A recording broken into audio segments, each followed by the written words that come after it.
He wasn't supposed to stop that night. The rain was coming down in hard, silver sheets, and the rumble of engines echoed through the dark highway as the iron vultures rode back from a run. But when their leader, Jax Rivers, caught sight of a lonely roadside diner with flickering neon lights and an open sign fighting to stay alive, something made him pull over. Maybe it was the ache in his bones, or maybe fate had decided that was the night everything would change. He stepped in, the bell above the door jingling weakly. The smell of coffee and fried bacon filled the air. A few truckers sat hunched over their meals, and the jukebox whispered an old country tune. Then his eyes fell on her. She was behind the counter, wearing a faded apron, her hair tied back, and her smile, forced but kind, barely hiding the exhaustion beneath it. When she turned to pour him coffee, the sleeve of her shirt slipped slightly, revealing dark bruises along her arm. Not old ones either, fresh. His jaw tightened instantly. Jax wasn't the type to meddle. He had seen enough pain in his life to know that asking questions could open wounds you couldn't close. But something about her, the quiet way she flinched at sudden sounds, the tremor in her hands, made him want to know who had hurt her. He looked at her name tag. Mara. Rough night, he asked casually. She smiled politely, like someone who had learned to smile no matter how bad it hurt.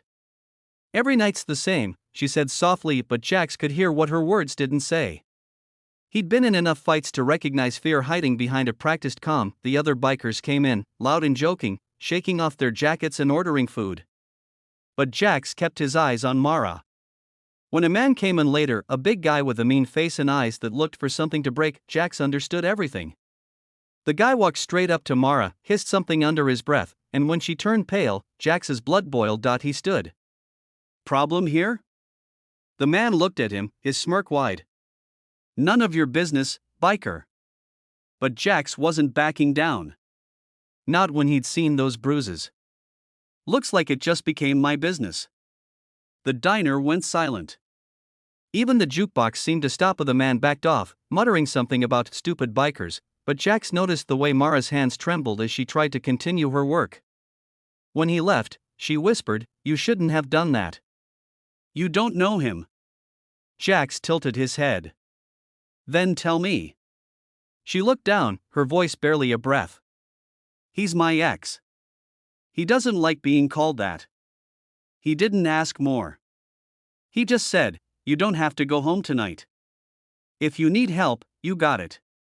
She gave him a tearful smile, but he could tell she didn't believe anyone could help her. He left her his number on a napkin anyway. The next morning, his phone buzzed. A message from an unknown number. "He found me. Please help." Jax didn't think. He just rode. The iron vultures weren't saints, but they had their own code. And when their leader said someone needed protecting, they didn't ask questions. They followed. They found Mara in her small apartment, the door broken, glass shattered. The man who'd threatened her was gone, but she was sitting in a corner, shaking.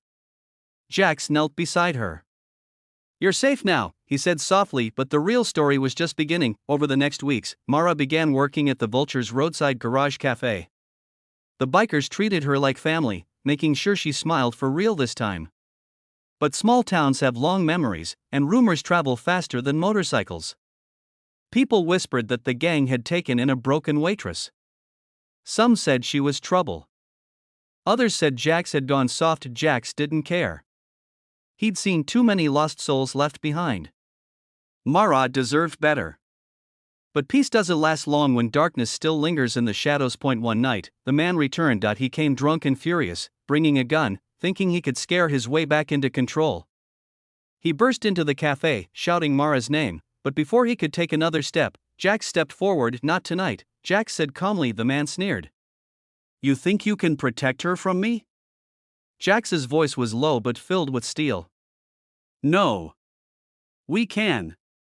The sound of boots echoed behind him as the iron vultures stood shoulder to shoulder, forming a wall between Mara and her past. The man raised the gun, then the police sirens wailed in the distance.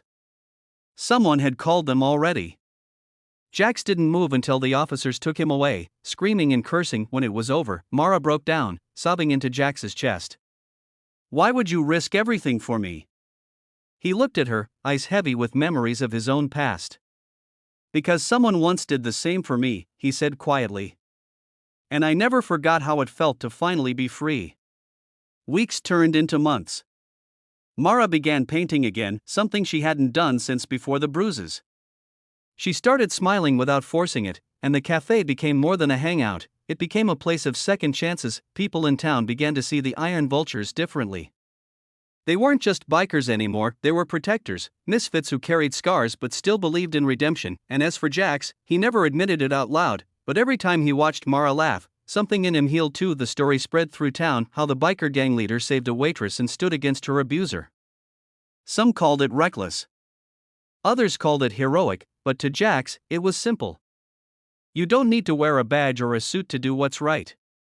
Sometimes, all it takes is the courage to stop for coffee on a rainy night and not look away when someone's quietly breaking inside.